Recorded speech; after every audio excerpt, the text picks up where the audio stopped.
Hey, what's up, everybody? This is Game Logic from the Rounding Off Infinity Gaming channel on YouTube, one of the co-hosts of the Enough to Keep Going Weekly Games podcast on the E2KG Network podcasting channel on YouTube, and one of the hosts of the Basement Radio Arcade podcast. Back with another episode of E2KG Enough to Keep Going. This is episode number 322 for the evening of the 14th of January, 2024. Here with me, as always, I have my stalwart partners in crime, Mr. Tao Master. How you doing, Tao? I'm good. Hello, everybody. Coming to you from the frozen tundra of the Midwest right now. Been in the negatives all day today. I think the East Coast will be at least partially joining you, or at least gaining some empathy for you over the next couple of days. And DBQ Hams, how are you?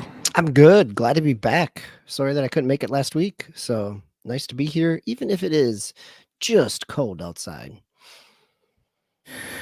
That it is. Let's go ahead and get started without much further ado. Segment 1, our main gamer experience stories for the week. I'm starting off the countdown tonight, going with Ready or Not version 1.0 on PC. So this game was released in December 13th of 2023.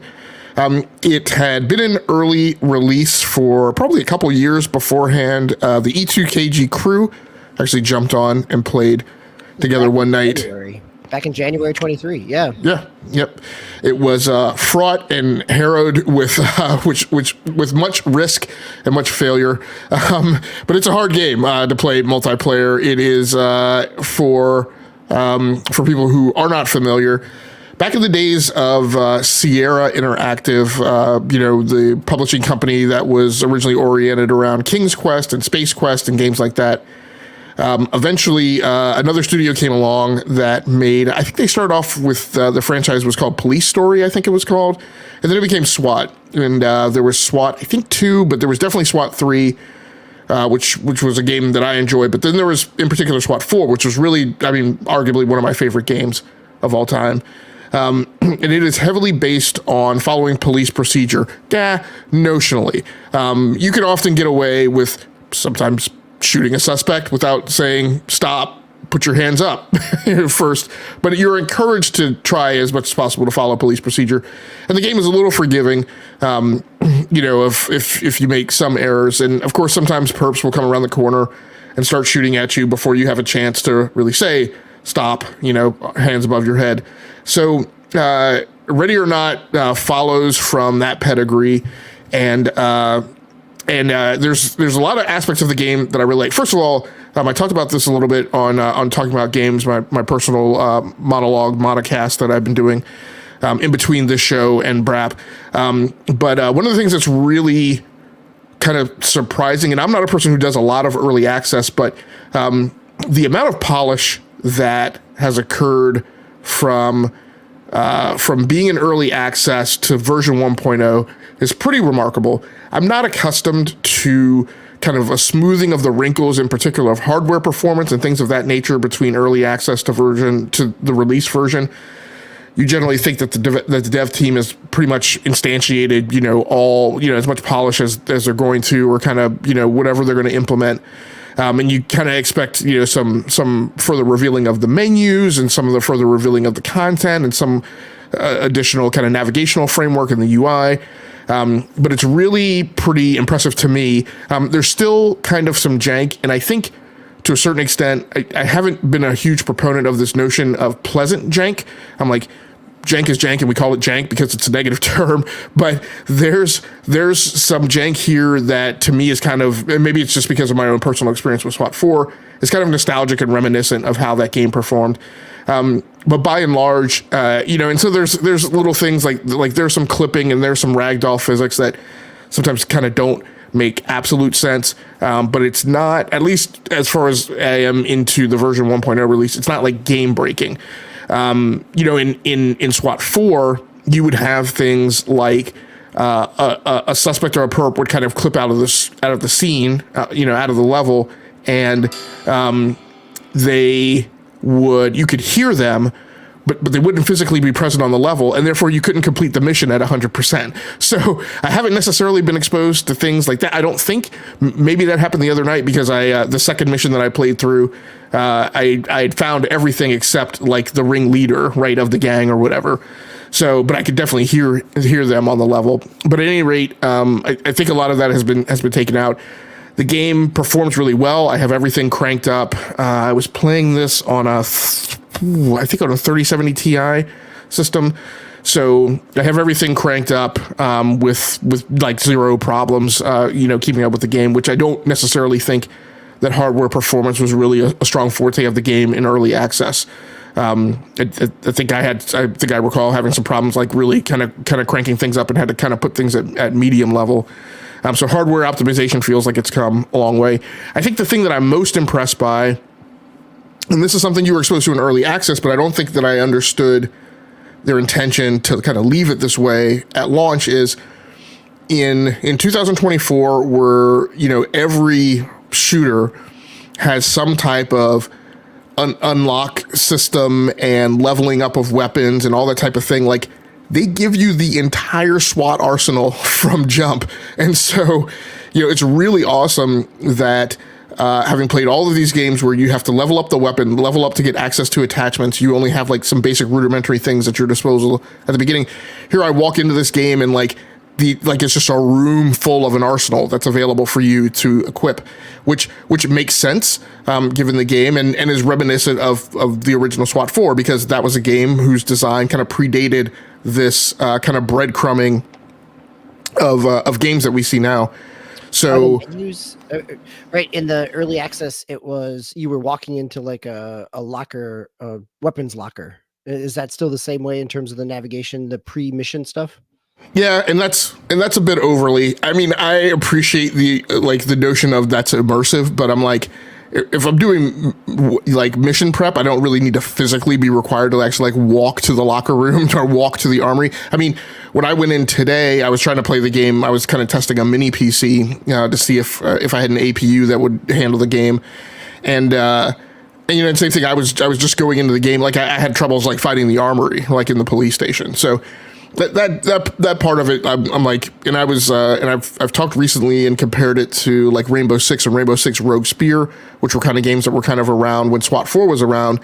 And I was like, look, obviously when you went into Rainbow Six and Rogue Spear, you would just go in and you would just plan your mission and plan your loadouts and you would be done with it. So it just seems like there's a little bit of extemporaneous, cruft in there that doesn't necessarily need to be. But yes, that is there. You go to the armory to change out your weapons. You then go to the locker room to change your character's appearance.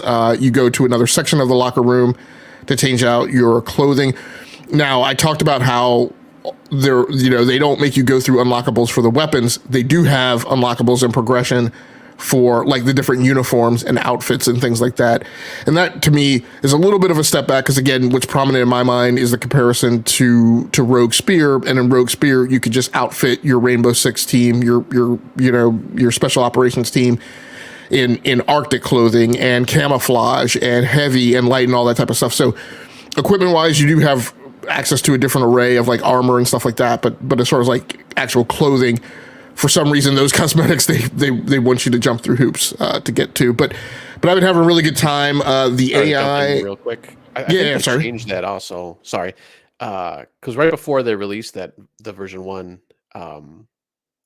you actually did have to unlock some of the weapons and stuff. I played a little bit before the official release, so they must have tweaked that. Maybe they just they probably heard from the community, I'm sure, when they locked everything like that. And this was, I'm talking about guns and stuff like that. They actually had locked the guns and stuff, so that must have changed. And also the police station, they revamped from the original design of how it was. Seems more spread out, which, like you said, is kind of annoying because you got a good distance to walk now from the previous version. I feel like the police station is a little cleaner and a little brighter. It seems like it was really dark and early. Yeah. Aesthetically, it's a lot better. Yeah, I felt like I was in like the Raccoon City Police Department in the middle of Resident Evil, like when I'm playing early access. So, it's illuminated and you could tell where everything is. And I could be wrong. I mean, maybe there are sections of weapons that are locked that I just haven't seen. I've only really dug around in like the assault rifle and the submachine gun menu extensively. I mean, the other menus I've just kind of like quickly breezed through. So maybe I'm missing part of that, but it seems like it's fairly wide open. The AI in the game is, I mean, at least as far as following commands, it's some of the most impressive AI that I've seen, just as far as you being able to direct them to stack up on a door, breach and clear, go in with a flashbang, go in with a frag, mirror under the door. I mean, the game, and this has been true even back since SWAT 4, the game would allow you to go in and do a mission and never fire your weapon. Your AI would fire, right, a weapon or never really put yourself in danger. You can definitely force your AI, right, to go down a corridor and take on every risk and never expose yourself. So, and they actually perform, right, and execute along those lines. So, were the bots new for 1.0, or were the bots? I thought I read that was part of the 1.0 release was the bots. Then the bots were there before, and you could do them. It's weird. It's still, maybe I'm not absolutely certain, but there's multiplayer, and then I think there's training, and then there's practice. And I'm not actually certain whether or not training or practice is the single player mode, but I'm sorry. So there's multiplayer, single player, and something else, and then there's and then there's like training, practice, and one other thing. So it's not entirely clear to me like why there's those two levels or whatever. I think in the early access version, you would go into training or practice, and that inherently meant that it was single player and that you were playing with bots. But the setup is a little slightly different, but it achieves that objective, for you to go in, play with bots. It's kind of reminiscent of the terrorist hunt mode, right, in old style, Rainbow Six before it made the jump to consolification.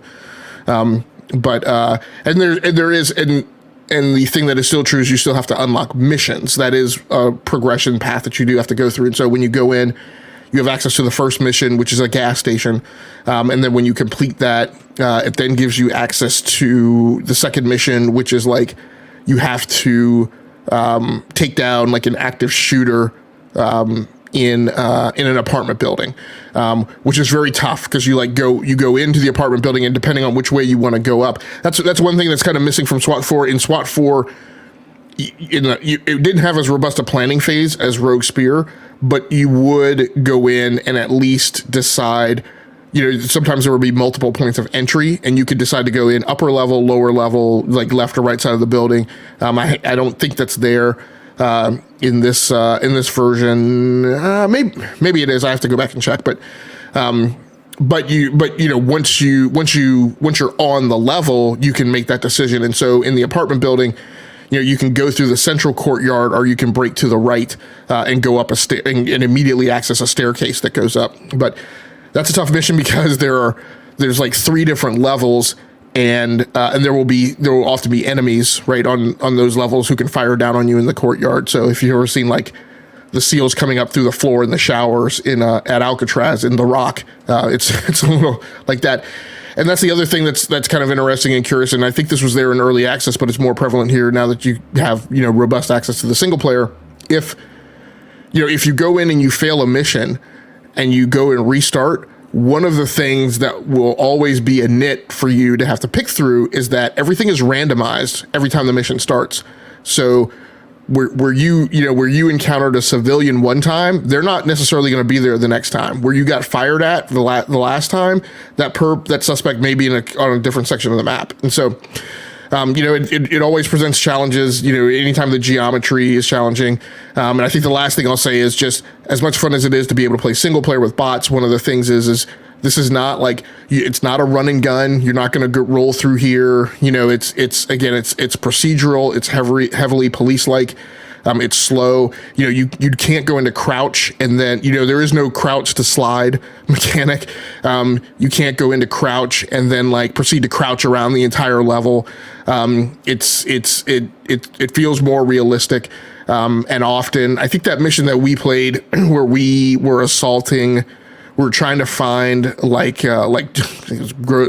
were trying to find like a child molestation ring or a child exploitation ring. Beach house thing, yeah. Yeah, and it was like a beach house, and I continued to play that mission after you guys got off with bots. And like literally that mission took me like 90 minutes. It took me like an hour and a half to completely clear that home. Because if you guys remember, it was multiple levels, it was multiple sides, multiple angles. There was a basement level, there was a furnace level. I mean, and to get through it, it takes a long time. But all those things are there that you could tag and bag evidence. You call in casualties when they occur. You call in civilians. Actually, in the apartment assault mission that I was just talking about. And I don't know, this was totally weird to me. I was like, there's 2 teams of 2 in you, so there's 5 SWAT members. So I thought we had pretty much wrapped everything up. I was kind of making a patrol around, I told the guys to like lock down an area and stay and cover it. And I was kind of roving around. And then I swore I saw another person and I was like, hold on a second. Like there's only 5 people on my team. Who is the 6th person? Well, at a certain point in the mission, as you're calling in like civilians for rescue, the police force actually sends people in to start picking up people you've zip tied. So that's I don't know. So I don't know how much further that plays into the mission and the dynamic, but it was a neat little touch. So I've had a lot of fun with it. It's available on Steam. It's $50 now. So like I said, I don't normally do early access, but obviously when you do early access, you pay to get in, and then you get the game right when it launches. So I'm pretty sure I paid like $30 to get in. So it was 40. I'm trying to remember. Yeah, I mean, it all depends if it was like on sale or whatever. But I think whatever it was, I'm pretty sure I paid a reduced price to get in, and now I'm reaping the benefits of that. Having paid like a discounted price. So it's pretty awesome. Any comments or questions? No, it's great. It's fun to come back to something. So go ahead, Tao. Sorry, I had played a little bit too after the initial release with one of my friends, and it was everything. Just looks. I mean, it was a pretty game, but yeah, it looks really good now. Everything's been buttoned up, like I said, so it's really fun. I never played with the bots, so it's interesting. I always play with. It was either just me and my friend. I didn't see any option, or maybe I think he actually would usually start the game, but I didn't see any option when it was just the 2 of us if we can add any other people. So that'd be interesting to see if we go in now, if it gives you that option or if it just brings that up automatically. So yeah, it's not like some other games will do things like it will have you launch a mode and then you can reserve slots for people, or you can fill slots in, or you could say, wait a certain amount of time and then populate with bots. This isn't like that. There is a mode that you pick, and when you go into that mode, it will just populate all of the slots with bots. Like I can't remember exactly what that workflow is. Like I said, it's something that probably if you weren't in early access or you're not coming from SWAT 4, it'll seem kind of weird. But that's like once you do it once or twice, then you'll get it. But yeah, it doesn't probably arguably doesn't jump out at you, as far as how do I go in and play with bots without you Googling for it. Yeah. Okay. All right, Tao. I mean, this is one of the proud moments of being a member of the E2KG crew.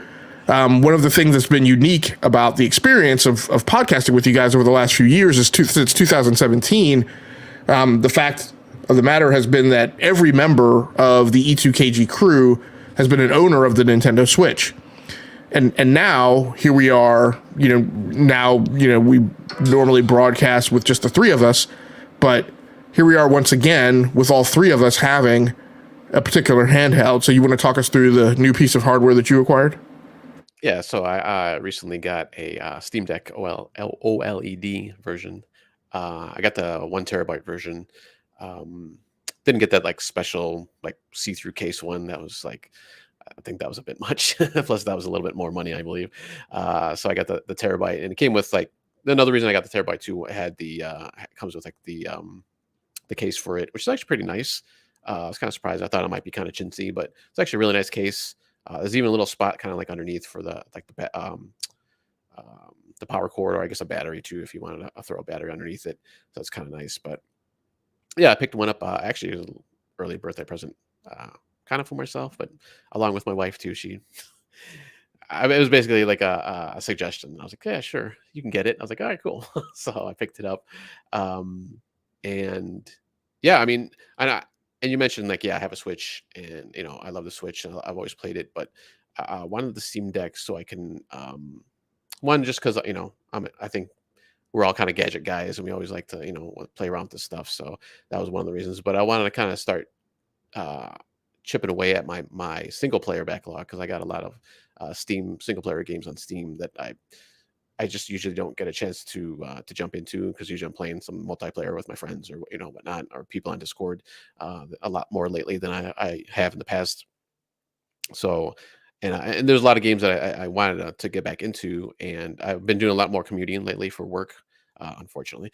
I've had a lot more time that I'm kind of just sitting there, and yeah, I can play my Switch, but like I said, there's a lot of games that I wanted to try out. So there was a couple games that I tried out. And I'll talk about the games first, and I'll jump back into the deck itself in a second. So I tried the Saints Row, the recent reboot. I think it was like a year or two ago when that one came out. I had bought that one on a Steam sale, actually, just I think like 3-4 months ago, maybe a little bit less than that. So I only played a little bit of that on the Steam Deck, and it ran fine, even though it did say that it wasn't compatible with the Steam Deck. And I've heard a lot of that lately from the Discords I'm on, where a lot of the stuff that says it doesn't run should, like, normally like 90% of the time it'll run fine, and this is one of them. Like I said, I didn't spend a whole lot of time in this one, but I was like kind of just driving around the city. I didn't really do any missions or anything. I was just kind of messing around, and it was running fine. I didn't have any issues, no slowdown, no like graphic issues or anything like that. So it was fine. And then the other one that I spent a lot more time with, going back into, was Hogwarts Legacy, and that's just like perfect. Like I didn't, there's no, no graphic errors, no issues, no nothing at all. I think ran smooth. The only issue was I was having some troubles with some of the levels. So, and not to do with like gameplay, because I'm not playing on controller, because I was playing on controller anyways on PC, but just that level was kind of hard, and I was kind of trying to get back into it too. So I was trying to figure out everything, but finally beat it was kind of like a boss, like one of the trials you have to go through, since you're a wizard student. So it was the second trial I was doing, but so I'm going through that, and like I said, it looks gorgeous. And like I knew, I think it's only what 720 on handheld. I don't know what, I forgot what the output is. If you have it docked, I'm assuming it's the same thing. But yeah, I mean, everything looks really good that I've played so far. Trying to think. I think there was at least one other game that I just jumped into just real quick, like when I first got it. I don't think it was anything like super intensive, but everything just like really good. So I was just kind of surprised, and that's probably too with the OLEDs. Everything's going to look a lot nicer. Like you guys mentioned with the Switch too, like everything like just looks nicer with that screen. So, and then just the deck itself, like everything is like, it runs like really well, super super snappy. Like there's no, when I'm going in between the screens, or going in between like the desktop mode and game mode, like everything runs really good. I've already, because of me, I like doing customization stuff. I've already customized the video intro screen, and all this other stuff, and the sleep mode. Got my little the old Bonzi buddy, if you guys remember that, doing the suspend when he goes into suspend little animation. So it's kind of funny. But I put I think Decky is one of the the big apps that you could put on there. I put that on there. That kind of is where I put, you could put other plugins through that, and that's how I did most of the customization. So I'm just kind of messing around with it. And actually, I did put, because I play Rocket League on pretty much everything, I put the Epic Games Store on there, and that runs fine. It was like totally smooth and like no problems when I was playing Rocket League. I haven't tried anything else like Fortnite, or I did install Balloon 6, which I mean, obviously that's not a graphic, gameplay intensive game, but I just, wanted to check it out, but I haven't had a chance yet. But I'm trying to get some other things loaded on there so I can play some other games. I want to try to get back into Diablo 4. So I've got the Blizzard, what's it called? I forgot whatever their launcher is. BattleNet. Yeah, Battle.net. BattleNet, yeah. So I installed that. I was having a little bit of issue though trying to download it. So it just seems kind of weird when I was trying to download it. It seemed like it was super slow. It was kind of weird, but Now, of course, most of those games right now are just available in the Steam store. So you don't necessarily have to download put BattleNet on there.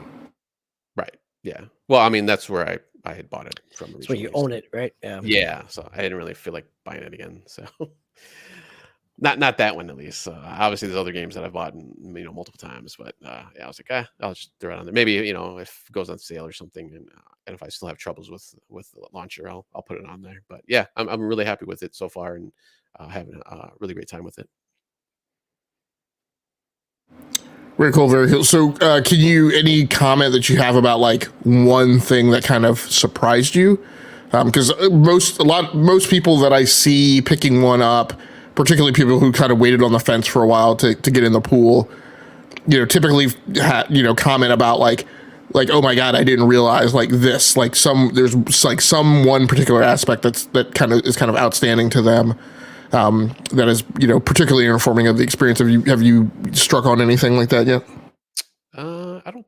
Other than just like how good it looked, like I knew it probably looked pretty decent, but I wasn't expecting, how well everything does look on there. Like, and it probably helps too. It's a small screen, so kind of like the Switch when you're playing, at least in the Nintendo made games, everything looks really good and looks really nice. So so far just that.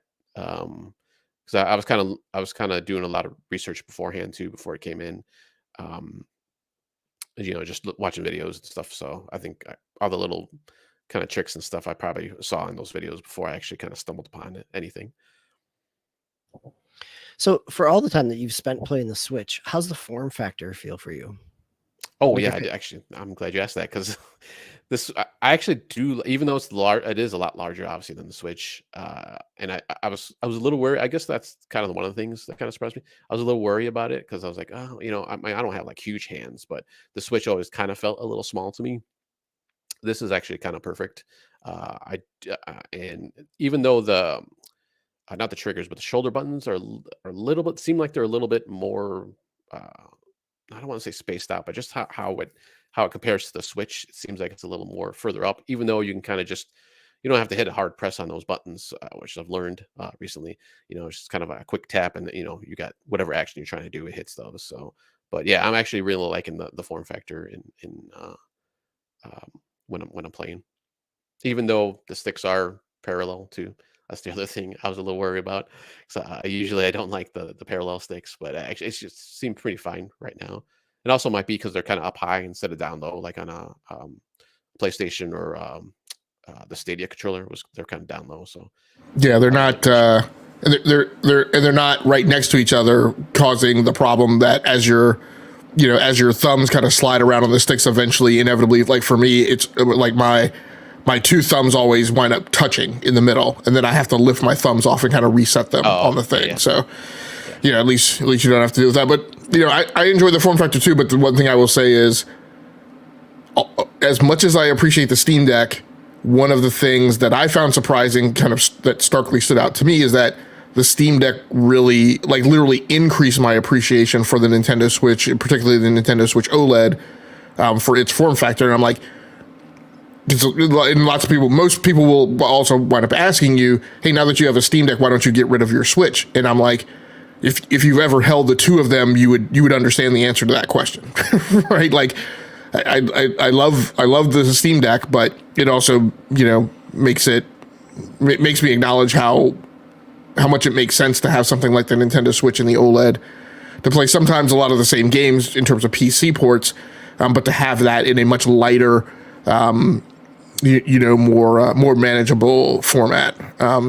Yeah, the Steam Deck is significantly larger than the Switch. Yeah. I mean, a heftier too. So yeah, and I mean, not even by size, but the weight difference is like it's almost like twice as. It feels like it's almost like twice as heavy. I'd have to go look at what the exact specs are, but I can sit and play my Nintendo Switch for a longer period of time before my hands, start bothering me and cramping up than I can on the Steam Deck. Yeah. Yep. So before we go on to Ghost of Tabor, Brap is in the chat, mentions he did play the Grand Blue Fantasy Relink demo, which is out. That demo is out now, as well as Prince of Persia, the Lost Crown demo is out as well. Grand Blue Fantasy Relink being a JRPG, which is getting some good buzz now. Tao, you want to go on and talk to us about Ghost of Tabor? Yeah, so playing Ghost of Tabor on the Quest 3, MetaQuest 3. It's basically Escape from Tarkov, but in VR. So those extraction shooter type games that have kind of been popping out lately, the last couple of years or so. I've never played Tarkov. I played another one that's called Vigor on the Switch. I think it's on everything, but I played it on the Switch because it's just kind of free to play the game. And that one was like pretty simple. Play wise and stuff like that. It kind of reminds me of that actually, because it's, I mean, not just because of the graphics, because obviously the graphics are not going to be as good as Tarkov, but just kind of in I guess the map sizes too, they're not super huge. There's only like a really one large map, and then there's a couple of small the other couple maps that they have right now at least are fairly small, medium sized. Actually, I wouldn't even say just small, they're not even medium sized. But if you don't know what an extraction shooter is, so you go into the world, you gear up first in your little bunker or your home area with guns and backpack or whatever you need. You need food and water, obviously, too, in this game. And you can find that in the world, but you can do that beforehand. You take it into this world, and you're trying to just basically loot the world. So there's AI enemies, along with obviously real players that are in this world. And anytime you take out either of the two, they'll drop their weapons and stuff, so you can pick them up. Excuse me. You can pick them up, throw them in your backpack, and just kind of keep looting. Or you can just, if you find certain things, so there's different missions you can do, or quests that you have for different people within the game. You can just go to one of the extraction points, and there's, I believe for this one, there's 3. I think that's usually like the norm. There's usually like 2 or 3 in the games I've played so far. Different type of games. So you go to extraction point, and I think you have like, it's kind of a weird number. I think it's like 7 or 8 seconds. It's just, I thought it was kind of weird. It starts at like 7 or 8 and then counts down to 1, and then you get out, and you can go back into your base and put everything in your inventory. Now, I think the one thing that's really nice about this is like when you're, because this is VR obviously, so when you have your backpack out, you take it out, you're holding it in your hand, and you can actually fit the different pieces like how you actually want it, within the space of the backpack. So say you have like a large or like a pistol, you can kind of stuff that in the back of the backpack and then kind of layer things on top of that. So it's not like just like in Tarkov or these other games, it's just like, hey, you can only have this certain amount of stuff, even though you can kind of move it around within the backpack. It's not as minute as actually physically being able to like move stuff back and forth or side to side. So that's kind of the one of the nice things about this game. And then obviously everything is just like, hey, you run out of bullets or something, you just pop off the clip, put it back in. It's a quick motion. It's not like a bunch of button presses, or sometimes they have like a little timer where it's like you have to wait for the reload and stuff like that. This is like pretty much instant, or as fast as you can do it at least, and get it done. So the game itself, like I said, it's not like super pretty. Like I actually got on Steam. But I'm playing through the I guess, what is it called? Like the Steam Link app that they recently released not too long, I think just past month. So I haven't plugged in yet to see. And obviously if I plug in, it's probably gonna look a lot better, but I actually even kind of put down all the graphics and stuff just so I can, it plays a little bit better since I'm doing it through Wi-Fi. And I have my PC on Wi-Fi too. And even when you go into the Steam, through the Steam app, it kind of warns you like, hey, using this through Wi-Fi, you'll have a better experience if your PC's plugged in. So I was like, yeah, I know that, but it runs fine. Even with the graphics up, it seemed fine. But there was a little bit of stutter here and there, so I was just like, yeah, I'll just put them down, and I'll get a better, smoother experience. So I've been playing that kind of off and on. Actually, the past 2 weeks, I actually forgot to put this on my list last week, but I've been playing again this week, so I thought I'd throw it on there. But yeah, having a lot of fun with this. The AI itself in the game, man, it reminds me a lot of the old Ghost Recons, whereas like if they see you at all and like you're gonna get hit, they're gonna start shooting you. Not only do they start shooting you, but you can like run away and like literally be like, like a football field's away, and they're still like trying to peg you and shoot you. I can hear like the bullets hit me, or hitting around me. It's like, man, what the heck? So hopefully they kind of dial that back a little bit at some point. And it seems like they're doing a lot of updates and stuff over the past month. I think it just got released in December or November, somewhere at the end of the year. So, and they've done a couple of updates so far. It had been in early access for a while before that, but their official release was, I think, pretty recent. But yeah, other than that, I'm just trying to survive those maps so far. Usually, right now, I've pretty much just go in without anything other than maybe some like bandages. And just kind of pick stuff off. And I kind of just want to build up a little bit of an arsenal before I start like using my stuff. You can pretty much find stuff like right away too, which is kind of nice. So for the most part, there has been times where I've basically usually either spawn in right in like a kind of an area where you can loot, or you're pretty close to it. So, but there has been every once in a while there's a spot where like I'll spawn in there. And there's like literally nothing in any of the cases. I'm like. Searching, for at least for guns. At least there's like accessories, and there's all these other little doodads and stuff you can pick up, and if you extract, you can sell to the different party members that are in the world. So, but it's pretty fun so far. Very cool. DBQ, any questions or comments? Okay, and Ty, you want to talk to us a little bit about Monster Hunter World before we swing over into the news segment? Yeah, so this will be a real quick. I only played this last couple nights, but really only yesterday. The first night I downloaded it, and my friend wanted to play with a couple of his other friends, so I was like, yeah, I'll give it a try. I played Rise, on the Switch, so I'm a little familiar with the Monster Hunter universe, and I think I tried another one like way back, like on the PSP or something, so kind of knew what I was doing, but man, these other Monster Hunter worlds, or this Monster Hunter world is like pretty involved, even though like I've heard before, like it's like, oh, if you're gonna play one, this is the one to do. But it's like, oh, man, there's so much going on. It almost feels like an MMO sometimes. Like there's so many different things you got to do as far as like upgrading and create stuff and potions and all this other traps and stuff. It's just like, man, it gets kind of overwhelming sometimes. But I think I'm kind of lucky because I got my friends that they can kind of walk me through stuff if I have any questions. So. Basic stuff like the weapons and stuff I can kind of fumble through. That's pretty basic, between games. But some of the other stuff is a little more involved, or not involved, but there's kind of a lot to it. So I'm just trying to get used to it so far. But graphically, it looks really good. I was actually surprised. Like, what is this? 3-year-old game? I think, or so. I think it's going on 5 now. I think so too. Okay. Yeah, I think it's. Yeah. It's okay. At least it's 2019, maybe. Yeah. Oh, okay. So that makes sense, because like everything's on ultra on this game. I was looking at the video settings, not that I was having any issues, but I was like, oh, let me see what's going on in the the graphic settings, and like everything was on ultra and it was running fine. So I was like, oh wow, okay, so it's cool. January of 2018. Oh, okay, so that makes sense. Yeah, but graphically it looks great. It looks fine. I don't know if you can't do this or from like the Rise games, but I can't use my like grappling hook anytime I want. I think that's by design. I think I remember reading that before too, after Rise came out. So like in Rise, you can like just use your grappling hook and hook onto anything and kind of traverse the world. And here you can only use it to like hook onto the monsters. So, and then like do different actions. So that's so have you spent a lot of time in Monster Hunter Rise?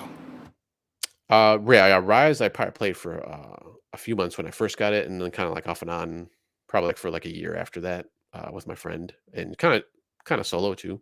So was there any like gaming specific reason why you went backwards to play World? Because I think Rise improves on a lot of the onboarding in Monster Hunter World. So just wondering why you swam backwards to go play that one. No, it was nothing to do with the gameplay. It was just because my friends they wanted to play it and they wanted to group up together because there was actually 4 of us. I think you said you could have up to 16 people, I think, like in a party. So I was like, wow, that's a lot. But yeah, so there's 4 of us right now that'll jump on and play at some point, or like 3 or 4. All right. DBQ, any questions or comments on Monster Hunter? Okay, let's go on to segment 2 and start talking about the news headlines throughout the week. Tao will keep you on the mic. Now that you've picked up your Steamdeck OLED, you are clearly showing some interest towards other handheld PCs that are coming out. So you want to talk us through the first one that's in the rundown tonight? Yeah, so we've had a new hardware announcement for another PC, handheld PC device coming out of CES, and that was MSI's unveils the Claw, as it's called. I don't know if that was a coincidence that they just happened to release that when the Iron Claw movie was coming out too, but I'm sure that was just a coincidence. But they're going to have 3 iterations of it, ranging from $699 to $799, with the base model coming starting with 512 gigs of memory. So I'm trying to, they don't, in the article at least, and I didn't get a chance to look up any more information, but they didn't really mention what the other 2 variations or other 2 iterations will be. I'm assuming probably a terabyte model, and then I don't know if it'll be like either another 512 or another terabyte with like extra stuff or something that's going to raise the price. But it has Intel's Meteor Lake Core Ultra processor in it, and then along with an LCD display with 53 watt battery, offering up to 2 hours of playtime for AAA titles, according to this article. And it will run Windows 11 on it, so it is a Windows device. So that's pretty much all the article says. So yeah, the $799 version has it coming at 16 gigs of RAM and up to a terabyte. Oh, okay, nice. So another competitor. We got the Asus ROG Ally, and then Lenovo's Legion Go out there too. And there's like a ton of other ones that, of course, they're kind of lesser known that have been popping up this past year or so. But this is kind of like the next major one, and I didn't even. Kind of surprised, I guess, that the MSI was going to create like a whole, actual whole piece of hardware and not just components and stuff to it. So, but competition's good, I suppose, and hopefully we'll see how it works out. And there's no release date so far, I don't believe, at least not according to this article. So the form factor, this looked pretty close to the ROG Ally from what I saw in video and snapshots. Yep. So, and that was the other thing I want to go back to Steam Deck. So on the Claw here, it has the D-pad underneath the left joystick, like like a normal controller. But on the Steam Deck, it's kind of up. It's like right to the left of the left joystick, which is a little bit weird.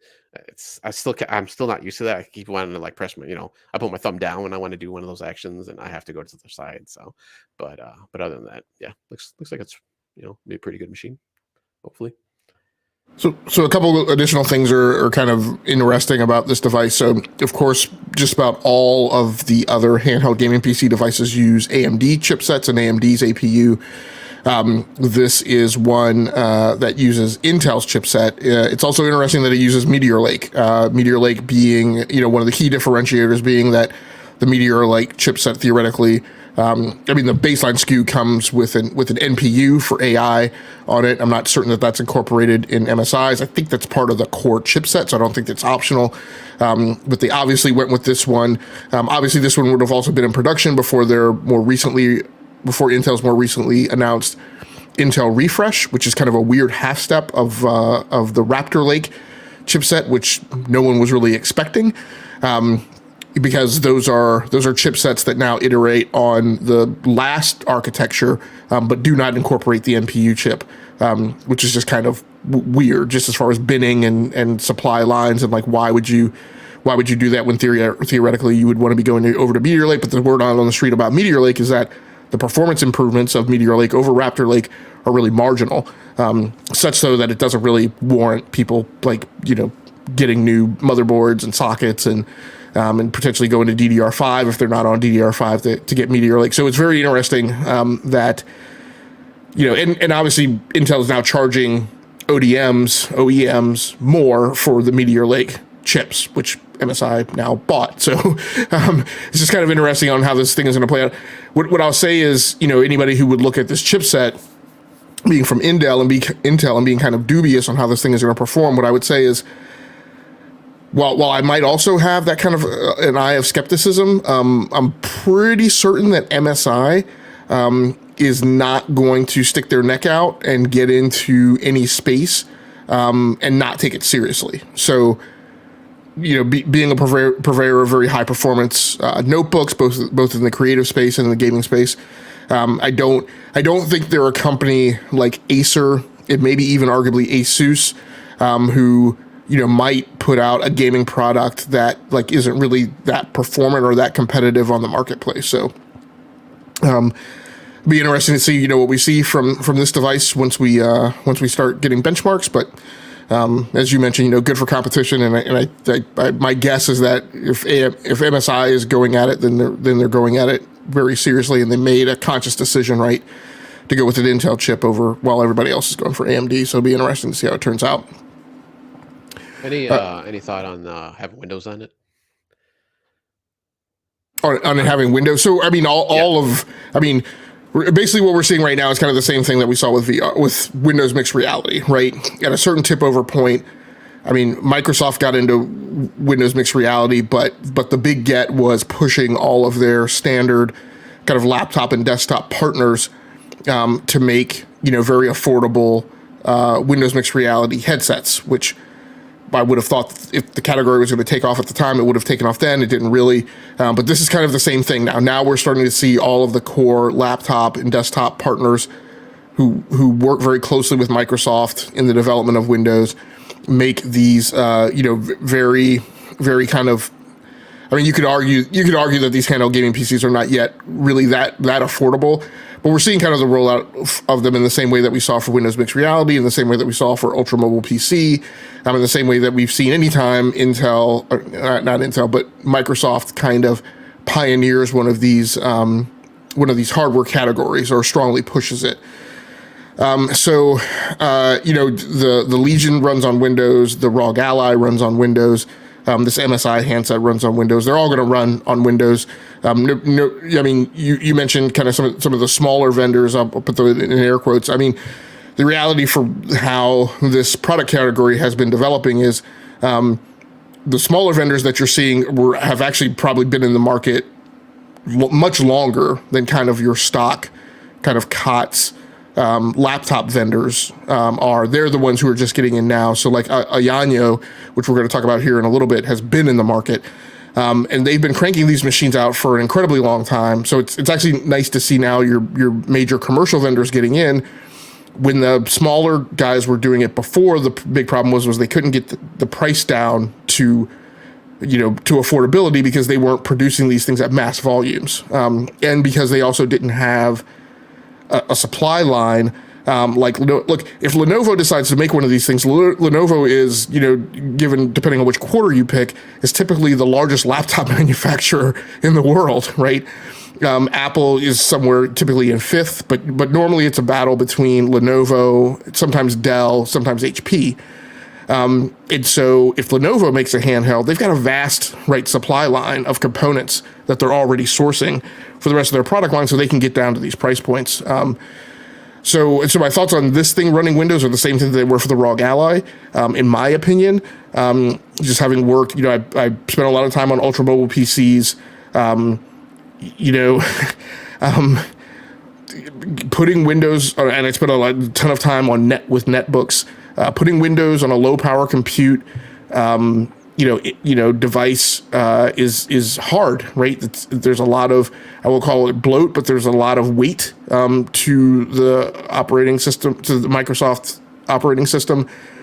And the big thing that I think, if there's two key things that I think are problematic with these devices having Windows. Number one, typically the vendor, because the Windows UI doesn't really lend itself to a lot of speed and utility and usability with the operating system. Typically, the vendor will layer some type of front end on top of it.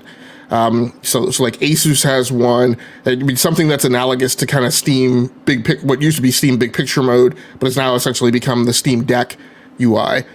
So the vendor will typically put that on top of there. So now you have people like MSI, people like Asus, people like Acer that just unfortunately they're not powerhouse software development shops, right? So you have these guys putting these front ends on top of the operating system. You already have just a native integration problem with Windows, but then you also have people who, quite frankly, like aren't really like the top-notch software developers on the planet, putting these things on. But then on top of that, and I think even the more bothersome thing is the way Windows 10, and 11 handles updates is particularly invasive. And when you talk about security updates, like that's super invasive. And if you remember when we were on the PlayStation 3 and I used to constantly talk about like, great Scott, I've turned my PlayStation 3 on 3 times this month, and every stinking time I've turned it on, I've got an update that it's got to push.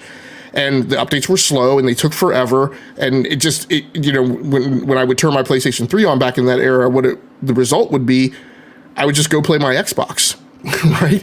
Like, so, I mean, this is kind of the same thing. Like, maybe people can flip to the paradigm where you dock it and you go and you have the thing on either all the time, or you go and boot it every day and pull your updates down. But like, it's manageable on desktop because desktop has a lot of power and you can get through the updates fairly quickly, right? And it's not too disruptive. But even like tonight, like I'm setting up for a podcast and I get like an update, right? So you're going to stop what you're doing and take the update, or are you going to take the risk that it's going to fly up in your face in the middle of something important? But with a handheld device, doing that update takes a lot of compute, right? From the minimum compute that you have available on the device. It's a lot more invasive. It grinds things to a halt. You're not going to want to be doing that in the background, because not every Windows update requires a restart. So it's not the greatest thing. And Windows is not tailored to those type of handheld devices like Steam OS is, right? Because now the only thing Valve cares about really is tailoring Steam OS to work on the Steam Deck. They don't really care about if anybody's pulling Steam OS down. In fact, you don't even really natively pull down Steam OS to run a Linux distro for a desktop, right? It is the Steam Deck OS. So went into a little more detail there than I plan on doing tonight, but I mean, I think that's kind of critical on how people understand, what the operating system does and how it changes your experience. That's a good question, Brap, in terms of Microsoft doing something for handheld devices. I haven't heard anything. Have you? There wasn't anything coming out of CES around it. Have you heard anything, Game Logic? So I'm not sure I understand, Brap. Is Microsoft working on streaming? Basically streamlining, right? To make something that would be more user-friendly on a handheld PC.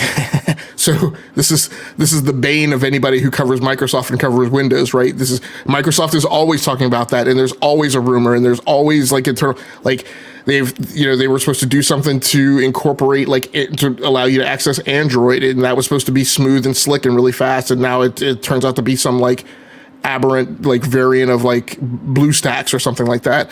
There were lots of times that, Microsoft, there's a discussion that Microsoft was concerned about the place that Chrome OS was taking on the market. And so there was this discussion that, remember there was Windows RT, if people remember, there was the Surface and there was the Surface Go, and then there was the Surface RT, which was this weird thing in between. Surface RT may have been on the market before the Surface Go, but the first time around that they were trying to make like a Surface tablet that ran like a lightweight mobile OS, it was the Surface RT. I think the Surface RT actually came into being kind of in the Windows 8 time period, but it was this notion that it would only run applications out of the Microsoft store. So they were all UWP apps. They were all supposed to kind of be like mobile. They were, you weren't supposed to go off and go to the web and like download like Audacity, right? A 32-bit app from some freeware, shareware site or whatever. You were only supposed to bring down things from the store. And so but the problem that the consumers have, and I don't know why they have this problem with Windows, because they don't have it with iOS. Like, people are able to manage having MacBooks and an iOS device and understand that their MacBook apps, generally come from a different place than the App Store, right, for your phone. Even though now there's the Mac store and it's very similar, but by and large they're able to understand it. But for some reason with Windows, they couldn't get their heads wrapped around Windows RT. They're like, why do I have this Windows RT thing and it doesn't use Microsoft Office? It doesn't use the same Microsoft Office that my desktop does.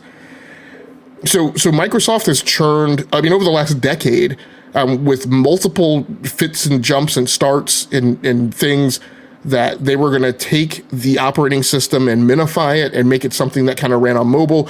They've talked about doing this for their ARM-based tablets. Remember that they were going to have the Neo, which was, so we had the Surface Duo for a while and got the Surface Duo 2, which was the phone. We were supposed to get a 2-pane, foldable laptop as well. That was 2 screens. And that was supposed to run this lightweight version of Windows, and that went poof. And so every single one of these, and now you've got Panos Panay who's left, so I could just write off any notion of them doing anything that's going to kind of skinny this stuff down. But for the last decade, they've churned multiple iterations of making a lighter weight version of Windows. But the historic problem with Microsoft is that they have legacy customers, and unlike Apple, whether people like it or not, Apple takes part of their user base and orphans it and abandons it every few years. And they say, hey, no mas, right? After this point rearward, your laptop, your phone, your whatever is no longer supported. We pick the operating system up, we move it to the right, and anybody to the left of that timeline is just left behind. You can either upgrade and keep and stay on board, or you're just done. Microsoft can't do that, right? So they have... they still have to have ways that people can access their 32-bit apps, even though notionally, arguably, Windows is now all 64-bit. They just can't leave people behind the same way that lots of other vendors can. They have too much legacy. They have too much baggage tied up in that. So no, at this point, there hasn't been anything that I've heard of it with any tangible veracity that there's discussion on making a lightweight version of Windows to run on these handheld PCs. There's a problem we had with you. I had 3-4 ultra mobile PCs as well, which were super expensive, $1,000 to $1,500, and at no point was Microsoft able to get the operating system down to run lightweight to make those things performant. Same problem we had with notebooks, right? They tried lighter weight variants of that, and it just didn't work. The product category wound up folding. So. Sorry, we got into this, and there are a lot of pertinent questions behind it. I will try and keep us moving along. This story, Ayanyo Next Lite with customized Steam OS like Hollow OS, fully revealed the story over on GamingOnLinux.com. Ayanyo has now revealed the specifications and pricing for the Linux-powered Ayanyo Next Lite, which will be using the Steam OS like Hollow ISO, although customized by Ayanyo for the handheld. So basically, this is a device that, again, is coming from one of these vendors who's been making these devices for a very long time. This is kind of a different thing for them, whereas they may have historically used Windows for this. They are now taking a version of SteamOS and modifying it to use on this device. It is a 7-inch. It's a 7-inch 800p IPS screen, runs on a Ryzen 5 4500 and a Ryzen 7 4800. So these are APUs from the fourth generation. The fourth generation of Ryzen chips was this weird thing. On the desktop, we went from 3 to 5. The 4000 series chips were only ever made to go to laptops, and so it's being picked up here to utilize on mobile. It has 16 gigabytes of 4300 megahertz RAM. And then a bunch of nice stuff, for as far as controls and whatnot. It's a 47 watt hour battery, 2 USB-C ports, actually 3 USB-C ports of different bandwidth, and it actually has a headphone jack in this day and age where we like to not include things like that. Very quickly, here's a shot of the device. So has these kind of nice orange buttons. If you see here, the form factor here is, in my mind, is closer to the Nintendo Switch than it is to the Steam Deck. And so it's at the Valve or the Verge article about it. Yeah, it definitely. It's light. Yeah. So it's pretty neat. That's a pretty bright looking, pretty smooth screen, from what I can see from here. At the end of the day, this is kind of a low performing device. In their they have some more performant devices. So This is not one that's going to blow your socks off as far as speed goes, so it's probably kind of more like a retro machine. No date is actually being announced for release just yet. They mentioned that it will be officially available on the Ayanyo online store. There'll be early bird pricing for the first 100 customers or so. So again, these guys are pumping these things out at relatively low volume. I wanted to find the statement that he'd made in here about performance. I can't find it right now, but yeah, in general, this is not expected to be like a, blow your socks off thing that's going to compete head to head with, the ROG Ally or the MSI Claw that we were just talking about. But this is a thing that's, like I said, is probably going to be able to run smaller games and retro games, and it's just designed for you to kind of, carry something around. Who can get the AMD? So and I think it mentions the AMD 4500U version with 16 gigabytes of RAM and 512 gigs of storage. Will be available for like $299. So again, that's because this is kind of an overall low performance device. So probably something that you want to run emulation on and things like that. That's what the other devices from Enyo have been, is a lot of emulation devices. Yep, in terms of kind of good retro handheld pieces. Yep, I will quickly go on to the next story. New features coming to Horizon Forbidden West Complete Edition. This story over on PC Invasion. The end of 2023 saw the release of the PS5 version of Horizon Forbidden West Complete Edition. Along with this, players were told that much like the first game, Forbidden West could make its way to PC in early 2024. Now we have some new footage as well as all new features coming to Horizon Forbidden West Complete Edition. So again, this is the second installment in the Horizon franchise by Guerrilla Games, now coming to PC with some announcements of the enjoyable things that PC gamers will be able to appreciate with this title. So it will have DLSS 3. We'll also have DLAA, which promotes better image quality. Also, we'll have NVIDIA Reflex to reduce latency. I think those are the big ones. So most of the big announcements are, about the NVIDIA methods and technologies being available on this title, and I'm sure there will be others. So I'm looking forward to that. I like collecting me some SIE games on PC where they play. Quite frankly, it's just the best place to experience them. I'm really looking forward to Spider-Man 2 showing up on PC as well. Tal, you have a story in here about AI policy? Yeah, so a revised AI policy coming from Valve for games coming up to Steam. So last June, developers were reporting that Valve is shifting from accepting games using AI on Steam. Now, Valve has come out and said that they'll start allowing AI games once again, or now, I should say, with a couple caveats. So Valve will split AI content into two categories: pre-generated, meaning any kind of content, art, code, sound, etc., created with the help of AI tools during development, and then live generated, which they define as any kind of content created with the help of AI tools while the game is running. So both types of AI will be reviewed by Valve to make sure it does not include any illegal or infringing content. For the live content, developers will also need to show that features are in place to ensure that the games can't generate illegal content, I think is what it's trying to say in the article. Also, they'll disclose AI will be disclosed to review to games prior to release, and once the game is released, it will be displayed on the title page so players are aware what AI content is included.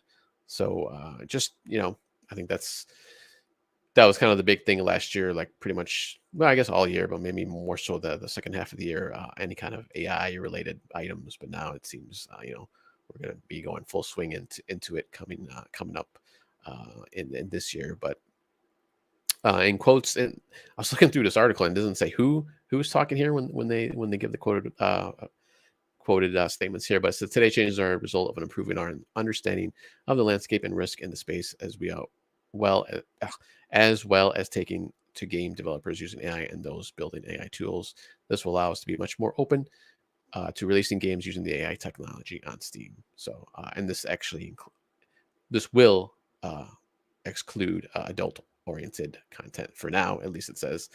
So any adult stuff will not be going in through the Steam store right now. But anything else, as long as they're truthful, I suppose, with what's in the game, will be allowed. And also there will be a way to if there's anything that is that you may suspect is some kind of licensed product or content, you'll be able to go into the game or through the game page and do a review or some kind of ticket. So letting Steam know, letting Valve know. So should be interesting coming up to see much more on the AI, just AI content in general. I guess I don't know, maybe not so much for this year, but maybe in the coming years, like how that's all going to pan out and how companies will adjust to it.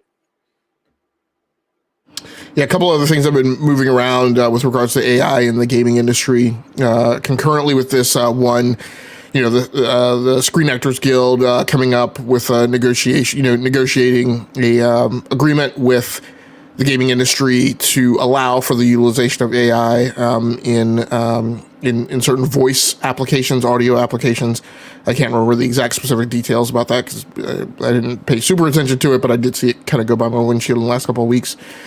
The other thing, as we're about to swing over now into a story about the Prince of Persia: The Lost Crown, is when the Prince of Persia: The Lost Crown was made available to some people in early access, players came across a section of the game that was voiced by basically a chatbot. And so, as you would expect, actually the explanation makes total sense. If we know with regards to graphic assets that typically what happens in games is in game development is they use lots of placeholders. They use lots of like cubes or a block, to represent Spider-Man, while for a long period of time while they're developing the game. They have wireframes, they have things that aren't filled in, things that don't have all the textures and color palettes and all that stuff on them. And then at some point, you're closer to the end of the development pipeline than the beginning, they move all those assets in, right? And then just kind of drape and hang everything on the placeholders that they had. And then suddenly, voila, you have a video game. That happens with the audio assets as well. So a lot of times, there are placeholders that are put in, generated by these chatbots or automated programs or things that don't have like the voice actor because the game is under development while the voice actors are in the booth, and people have to have audio or dialogue right as placeholders to do their work around it. And so that was in there and got into the release version, and now Ubisoft has made a statement where they're going to have to go back and patch that out. So over to the Lost Crown of the story over on Video Games Blogger. Prince of Persia: The Lost Crown demo download released. Ubisoft have today announced that the Prince of Persia: The Lost Crown demo is available for download on all platforms listed below. This release happens 1 week before the game's launch next Thursday or next Monday if you have an Ubisoft Plus subscription. So it's not, I think in addition to it being available to people who have Ubisoft Plus, it was also available to people who ordered collector's editions and therefore got early access. But a demo was downloadable for, the Switch, the PlayStation 4 and 5, because this is a cross-generation title. We're still doing that in 2024. Xbox One and Xbox Series X and S, P, and PC, where the game will be sold on both Ubisoft and the Epic Games Store. So much like I talked about, I'm not sure if I talked about it on this show, but I picked up Avatar: Frontiers of Pandora and put out the same reminder that because of Ubisoft's exclusivity agreement with Epic, that is still apparently in place, games, new games from Ubisoft are not sold on Steam. They're only sold through the Epic Games Store, but of course they're also available directly from Ubisoft. So that demo was out there and available. Heard good buzz about that. Also, I've just in general heard a lot of good buzz about The Lost Crown as initial reviews have been able to come out. I think it's at like an 82 or an 87 or something on OpenCritic. I will look that up. Yeah, there was some pretty high scores there. Lots of 8s, 9s. Yeah, positive as a 2D Metrovania type of place. Yeah, 87 on OpenCritic right now. So yeah, it's doing well. It's very super interesting that after kind of the bonga year of 2023 that we had, here we are now. Where we had the first shot fired earlier in 2023. We had the January release of Fire Emblem Engage, and here we are yet again with what looks to be a firecracker year of game releases getting off to a start. here in January. So that wraps up everything that we wanted to cover from a news perspective. We still have a pretty healthy amount of content to chew through in segment 3. DBQ, why don't you start us off with our regular rundown and a cleanup of our remaining gamer experience things that we've been diving into with a certain blue mascot. Yeah, I'll go pretty quick because we do have plenty to get through in the last 30 minutes or so here. So I had a chance to play Sonic Superstars over the holiday break. Played it both on a Switch and on Xbox, playing multiplayer. It looks really great on Xbox. It runs pretty smooth on Xbox. It is probably a really solid single player 2D Sonic. I say that because as a multiplayer game, it doesn't really work. Like it is so interesting how, and I mean, we had plenty of laughs, my sons and I, playing it because there's no consistency about who the camera follows. And if you go off screen for a little bit, you basically, there is no bubble up equivalent that brings you back. You kind of, your icon is on the bottom and you have to hit a button to kind of come back and it brings you back up. Like it is, you may be progressing through the level and another player will fall and the camera will then follow that player rather than the player who's furthest along in the geometry. So it is odd on its choices. It is a really solid 2D Sonic if you're playing solo. Playing multiplayer is weird. It's up to 4 players. It just doesn't feel like it is well designed for that. Also, playing it on Switch versus Xbox, we had a soft lock on it on Switch where we had to kind of shut the game down probably 4 levels in, just kind of locked up on us. So, and that's after, being out since middle of October. So again, fun game. It's been, half off or more over sales. It's something, but if you're looking for a 2D Sonic game, there are certainly better choices. There are certainly worse choices out there as well.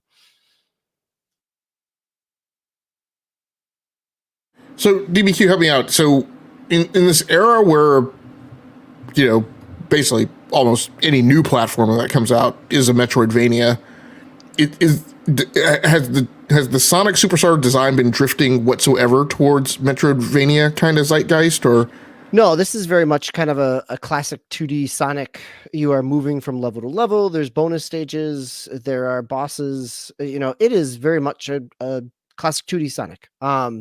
The 4 different characters of Tails and Knuckles and Amy all have a little bit extra, like Amy has a double jump, which actually makes it a whole lot easier, and Tails can fly a little bit.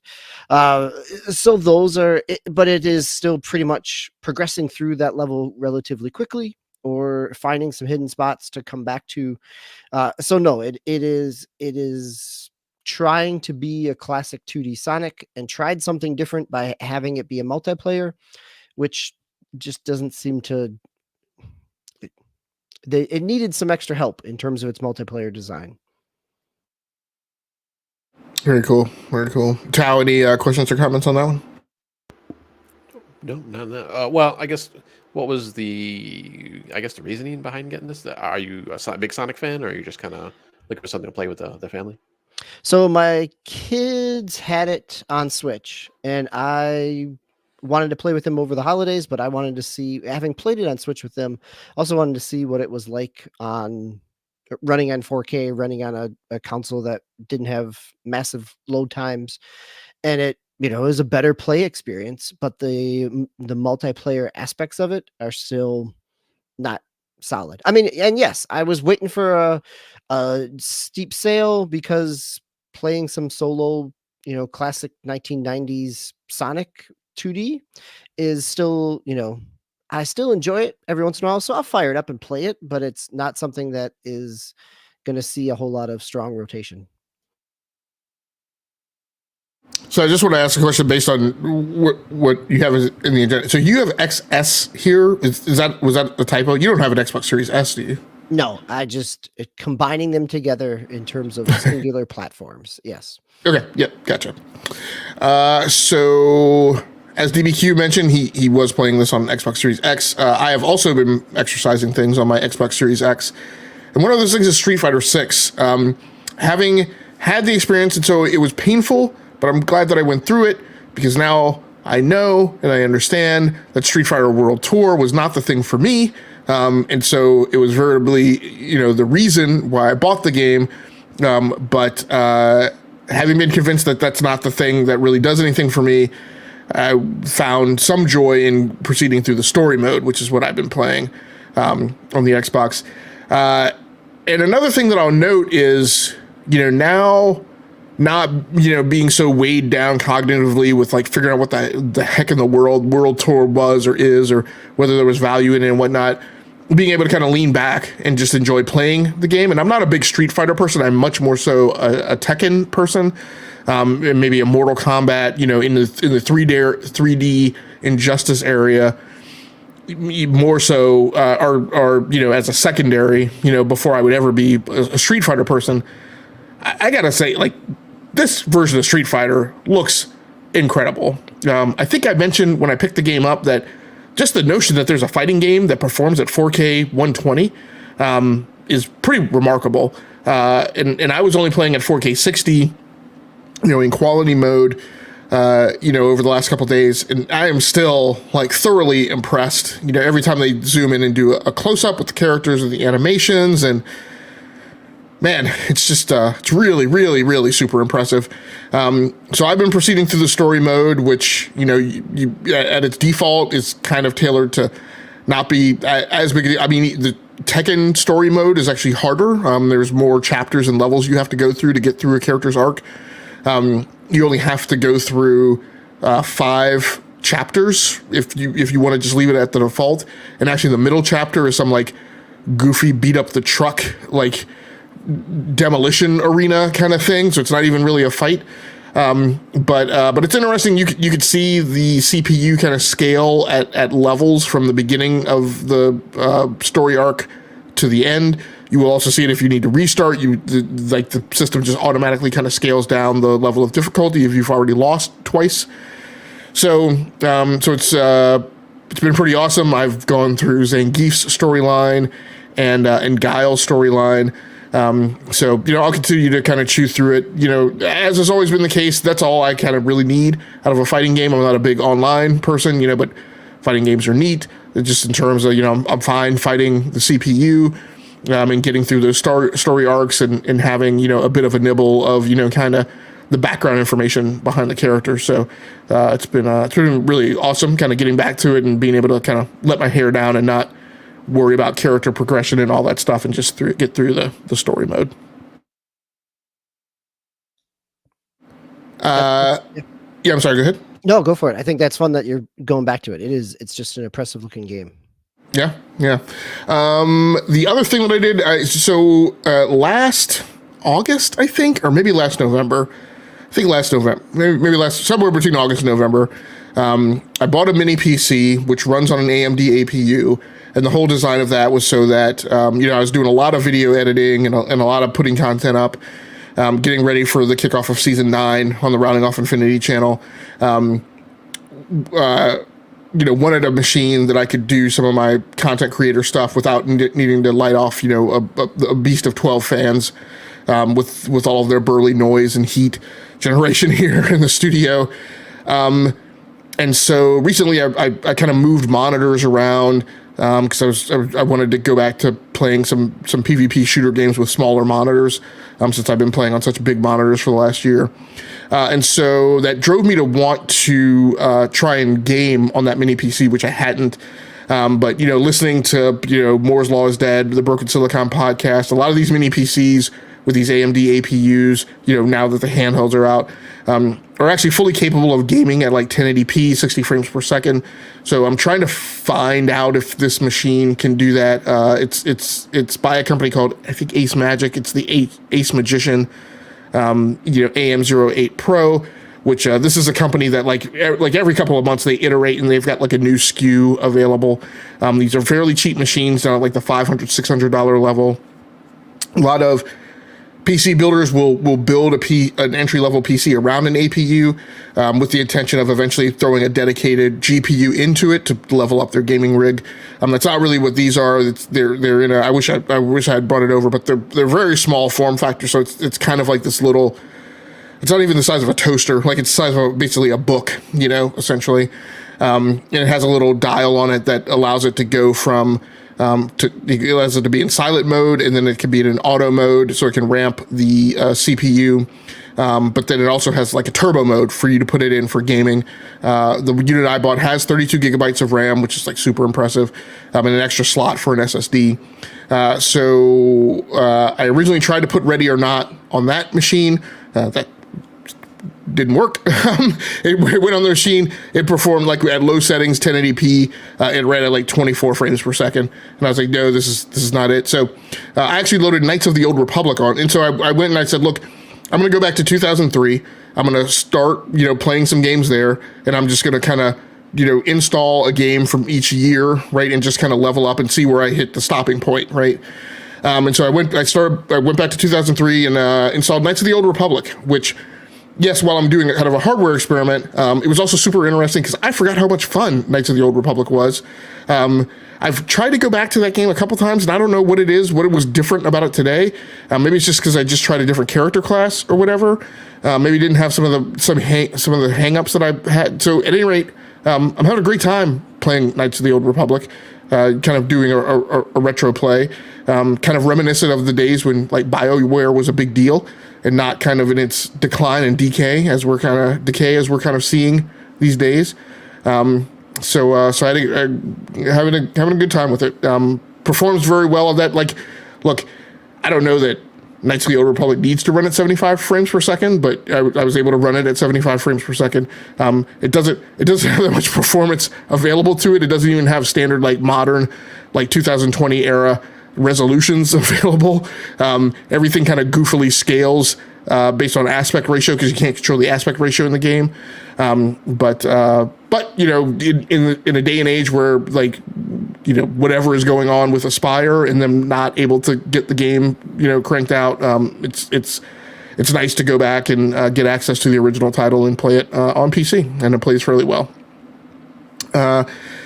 Last thing that I've been playing is Wildcard Football, also on Xbox, and this is yet another game. Like this week has been chock full of surprises of things that I have or have access to that I've gone back and I'm like, this is really like remarkably enjoyable. And Wildcard Football is one of those. I love the simplicity now that Madden has gotten like uber complex and just has like a ton of junk, in there and a ton of baggage. It's nice getting back to something that is very close to the pure football kind of experience, a stripped down experience that we used to have with football games of the 2020, something that's very reminiscent of NFL Street. I think maybe my one nit, even though while I just praised it, that's also a kind of a double-edged sword where, when things are not working, like the play clock is very short. You can extend that if you wanted to tailor it, but I just leave it at the default.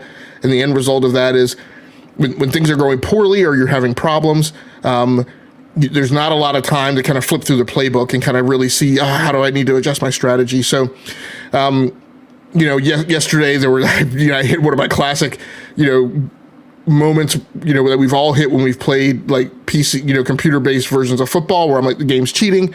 Cause just, a team that I was playing was just doing some incredibly crazy stuff, and scoring first downs when they were at like 3rd and 19, and things like that. But, I wound up losing that game by 4 points.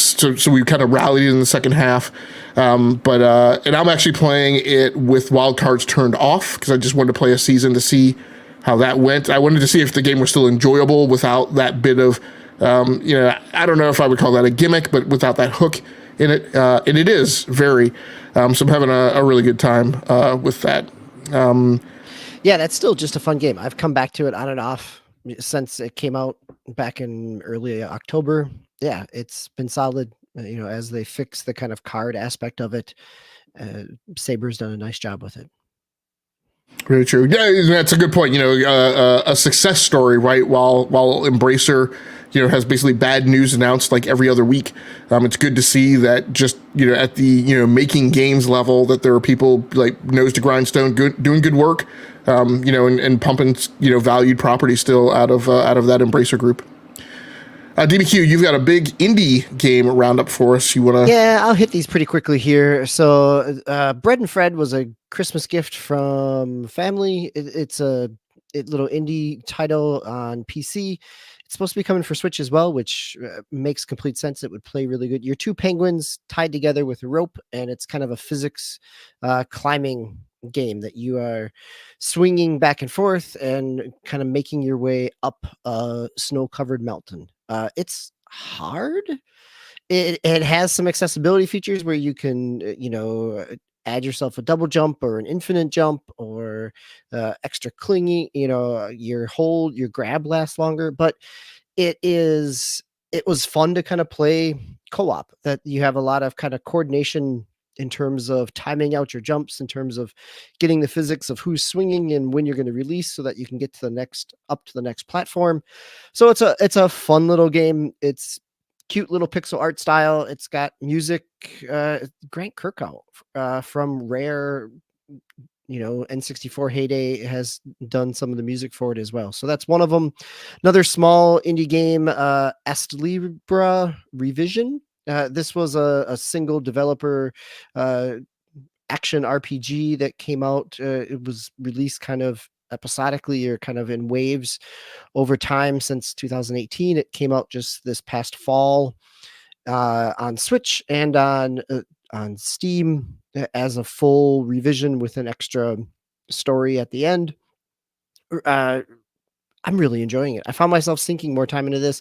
It has kind of an art style like Symphony of the Night. It's got kind of action RPG like the old Ys games, and some really interesting kind of time travel, kind of unreliable narrative told. The narrative unfolds in different segments. So it's pretty enjoyable from a story piece there.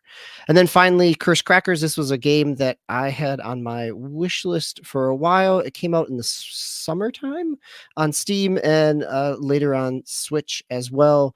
It's a platformer. It's got kind of Klonoa physics in terms of like you're throwing a ball that can defeat enemies or help you give an extra jump, but it is both in the sound and in the visuals. It is GBC, so Game Boy Color type of aesthetic, which works really well. It's a really solid, cute little platformer. So some kind of cozy, quick hit games over the course of my winter break. So going back to Bread and Fred, between that and Jusant, what's kind of the experiential difference between those and kind of like how it makes you like feel, right, in terms of anxiety totally versus coziness? Right. Jusant is very much a climbing, kind of a relaxed climbing game.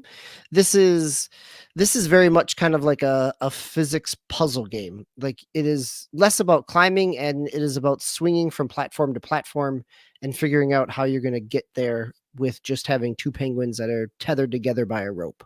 So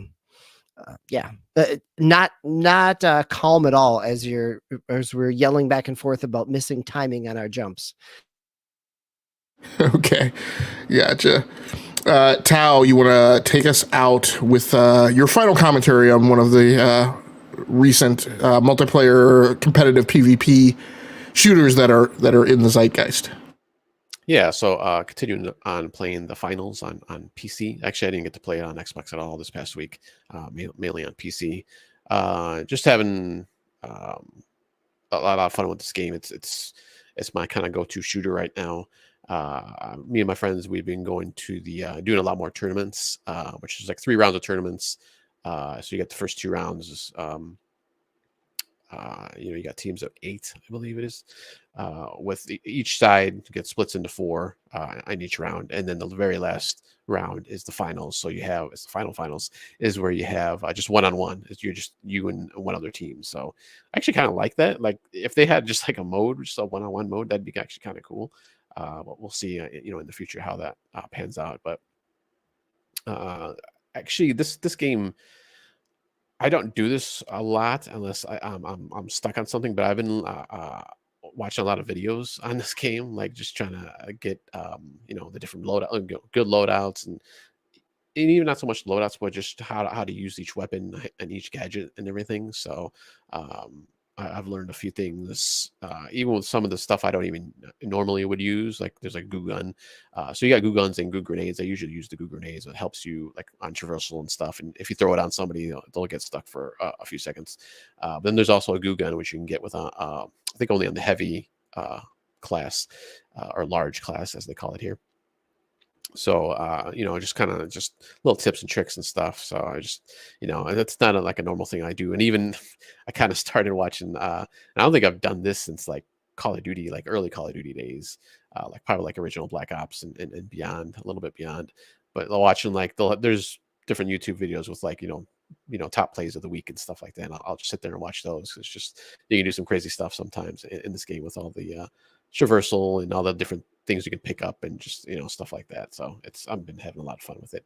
And also the one thing I forgot to mention originally when I brought this up, and kind of speaking of AI, I guess the announcers, all the commentary of the announcers in the game, which there's a female and male announcer, and most of it's kind of in kind of the before and after of the match, and sometimes they'll do some comments and stuff during the match, but it's kind of like a game show format. All the announcers are AI generated and created, so which I thought was interesting. And the only reason I actually found that out, like I might not even known that, because I know a couple friends that I'm playing with, like they didn't even know that until I mentioned it. Was the male announcer sounded a lot like the NBA Jam announcer back in the day. So I was like, wow, this guy's still doing stuff? Like, is he still around? But and then I found out, I was looking it up, and I was like, no, it's all AI generated. But it sounds, like a lot like that guy. So if you watch videos or something, you'll understand where I'm coming from. But yeah, it sounds a lot like him.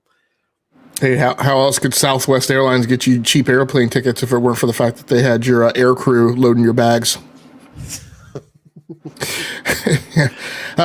Yeah.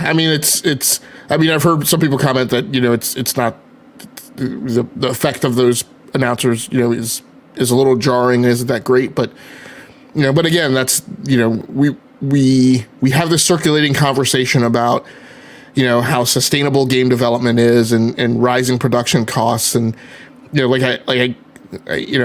routinely say, and I often say that, hey, once you kind of have an envelope or a profile of cost, the only way you get to better margins is by coming up with ways to increase your operating proficiency, right, in order to cut costs. And so, right, wrong, or indifferent, as these tools for automation come into place and into being, that's what the whole Unity and the things that have been going on with Unreal are about, is about providing a tool set that allows smaller teams to produce games of higher graphical fidelity, so that you can produce games for lower cost. So, right, wrong, or indifferent, that's unfortunately maybe one of the approaches that people are going to be able to take. Yeah, and a lot of times, like sometimes, like the little comments they do during the match are a little off. Like someone scores or something, and it's like 15-20 seconds later, then there's like, oh, team outsider scored. I'm like, well, you did that like a long time ago. Like, what the heck is going on? But so, and then just like the other stuff is, kind of on point though. Like, someone gets killed or something. But so I don't know if that's just like adjustment thing or, what they got to do. But for the most part, like, other than, like I said, at the beginning of their end, I usually don't really notice them too much. So. All right, so going to wrap up the show tonight, what's up next on the E2KG co-host playlist? I'm personally going to be continuing to play more Wildcard Football on the Xbox. DBQ Hams, how about you? I got some indie games left from last year to kind of clean up. Prison City, Videoverse, a couple others that were picked up over the Steam sale times, just to kind of clean up and revisit. Although, realistically, it wouldn't surprise me if most of my time ends up getting spent with Valhalla now that it's on Game Pass. So, yeah, did my T-shirt cause you to remind you of that, or No. I downloaded the demo of Prince of Persia and also Valhalla, and got sucked into Vikings more than playing the demo of Prince of Persia yet? Yeah, I mean, I want to get back to Valhalla, and that is not why I wore my Valhalla T-shirt tonight, but that has also been foremost on my mind. I think I was thinking about it because I was playing Avatar, remembering how much I like Ubisoft games, and then of course that game came to Game Pass as well. I have it. I just I just need to raise it up on my backlog. I've also been having a big inkling to play the Arkham games now that we're kind of on the verge of Suicide Squad coming out. So, Talmaster, how about you? Just more finals and Hogwarts Legacy coming up for this week. All right. Well, thanks a lot for everybody who happened to swing through the live stream tonight. Thanks very much, Brap. We appreciate you. For anybody out there who watches the archive version of this live stream of this show, please feel free to like the video and subscribe to the channel so you can just receive a notification whenever we post new content. The three of us will be back next week, the 21st of January. Talmaster will be in the seat as the host, and we will once again go through all the games that not all, I mean, I had several games I would play that I didn't mention tonight. We'll go through, a select sampling of the games that we've been playing, as well as give you the rundown on news, probably covering the things that not everyone else does. So it's the opportunity to kind of swing through and maybe kind of listen to some news that is, heavily grounded. I'll just leave it at that. We're not sensationalizing it. Yes. We're going to talk about it from a measured response piece. And as people watching and listening, even from today, that we, will bring in other things and other pieces of analysis as we dig up some news stories as well. Yeah, this show is not what everybody is upset about. It's about the actual news that's in the news cycle and moving the industry forward. So that's what we will seek to cover. So until next time, take care of yourselves. Stay safe out there. Play the games that you like. Come here to talk to us about the games that you love. Once again, I have been your host for tonight, one of the co-hosts of the Enough to Keep Going Weekly Games podcast, Game Logic from the Rounding Off Infinity Gaming channel on YouTube, and one of the co-hosts of the Basement Radio Arcade podcast on YouTube. On behalf of my other co-hosts, DBQ Hams, Talmaster99. Until next time, good night, good luck, and good gaming. That's going to do it for us. We're out of here.